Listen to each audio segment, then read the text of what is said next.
Well, hey there, you're on the internet, I have some free time, and welcome to the Triple N Network, where all you newbie nib nerds can find all the news you'll need. Let's look at an ink today, shall we? Now, today's ink I actually have in bottle form, and it's by Akkerman. It's Akkerman number 8. Oh god, everybody brace your ears. Diep-Duinwaterblauw. And I just pronounced that like it was German because that's the closest I can do. I only lived in the Netherlands for about a month, and everyone spoke such perfect English that I never figured out the accent. Yeah, I'm guessing it's a deep something blue, because that is most certainly what it is. This ink was provided by the wonderful, mysterious benefactor, for which I am eternally grateful. And also a word of advice for anyone buying these inks: electric tape, because they do leak. But yeah, it's a deep blue. It's a lovely deep blue.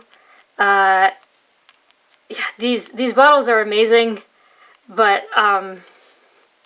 don't admire them too much or you'll keep buying them like I have, and now I have like 8 bottles and nah.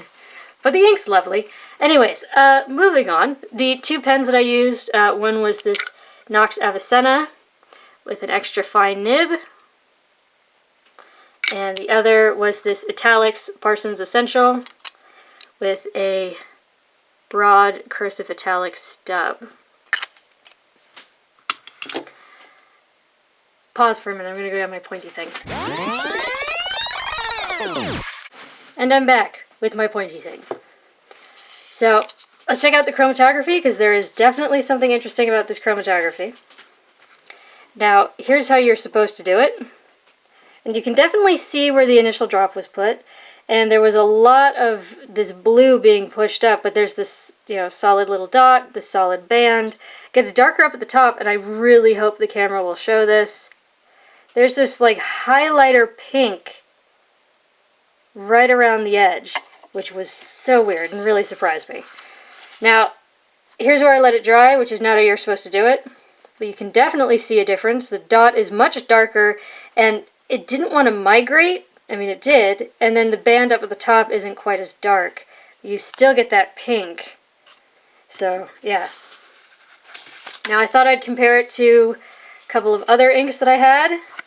And even on this is cotton paper. It's like 40% cotton paper. I don't know if the camera will pick this up, but you get a little bit of a hazy red sheen. Yeah, it doesn't feel like showing it today. But here's Akkerman number 8. And here's Diep-Duinwaterblauw black blue, which has, I don't know, just a touch more green in it and is a little darker. And then Noodler's Q-Ternity, which is maybe just a little bit more purple, and where it's darker, it gets darker. Diamine's Udinil, sorry, I just pronounced that like a British person because I don't think I've ever heard it in French. It's lighter, but I feel like the darkest parts of this is very similar to the lightest parts of that. There is a little bit of green in that. And then lastly, Rhodia und Kleine Verdigris Green. So yeah, that one's actually quite similar. But yeah. Now, let's check out the paper test. Top down in density, Clairefontaine 90 grams per square meter. This, full disclosure, this sheet was towards the back of the notebook, so we are going to have some performance issues with this paper. However, I kept it in those pens for a while. I think I refilled them twice. And it actually did quite well on most types of Clairefontaine. Pretty much just not this page, because as you might see, does that show up? Yeah, sort of like there and a little bit there. Yeah. But yeah, anyways, the extra fine took 5 seconds. The stub took 6, but bear in mind that's the, the flat part of the nib pulling the ink down. And this Italix Parson's Essential, you can see that gap between the tines, right? Yeah, it's hard to get ink to flow out of it. It cannot, if it doesn't have the right surface tension. Occasionally, I have like 6 of those, but that one can be a bit troublesome, and that's what happened here. You can see that it's quite thin, But you also see that there's some great shading. I doubt this will show up on camera, but there is just a tiny bit of hazy sheen. Yeah, it's a great dark blue. It kind of reminds me of Diamond Blue Black. But yeah, it's most certainly a blue. Yeah, I just really enjoyed it. Now here you do see that it left a bit of a mess. You see that there's that pool of blue, but at the same time, it's still quite clear and still quite there. So yeah, you had to recover that. I feel like you most certainly could. Next up is Rhodia, 80 grams per square meter, where again we get some fantastic shading. I'm going to try and hold this still so you can get a good look. Isn't that great? It's really pretty. It's a deep, deep blue. It's very rich. It shades well. I feel like the stub really brings that out, especially in the writing. Yeah, the extra fine took 11 seconds to dry. The stub took 4, and I feel like here in the extra fine we might get to see some of that red sheen in the scrubby. It's just a hint of it, but it's there. And it's throughout the writing as well, but... Now here, I was a little surprised. I expected a little more to remain, but I hope you can see that there's just a tiny bit of a haze of blue. And then what's interesting is most of the stub is gone, but the extra fine remains, so do the dots. But yeah, that was a little surprising. But next up is Tomoe River paper, which is known for drawing out dry times, and it did. By now I had resolved some of the flow issues in the stub, so it's going to be a bit wetter than before. But yeah, the extra fine took 15 seconds to dry, the stub took 14, and I really hope we get some of this sheen on camera. There we go. See in the scrubbies? You get this like dark, rich red. It's almost like a brick red kind of a sheen, which is a very nice contrast with the blue. Great shading. I feel like the shading here is really pretty, but if you're someone who doesn't like shading, if you have something with a more steady flow and a more round nib, like you see in the extra fine, you're not going to get too much shading. So I feel like that plays well for, you know, people on both sides of that opinion. And this paper loves to let ink slide away when you add more water. But I mean, look at that. That's really clear. That's really there. I mean, like, parts of it are a bit lighter, but it's all there. It's all very readable. There is some echo, but that's just because the paper is so thin and this ink is quite dark. But there's no bleed, so that's nice. Now, next up is 20-pound copier paper. And the thing is, this is usually really bad copier paper. If you've seen some of my tests for the last year and a half, I don't know. But here, we do get some spread. The line width did get a bit broader, but it's not obscene the way it is in many of the tests. And if you'll look, there is some feathering, but if you think about the feathering we've seen in past tests, this is almost miraculous. Now, it did take 2.5 seconds to dry. There really isn't any shading left, but it doesn't get as woolly looking as it usually does. That's quite impressive. Now, there is a little bit of bleed in spots. There is a little bit of echo, but I only used the extra fine on here, except to write the name.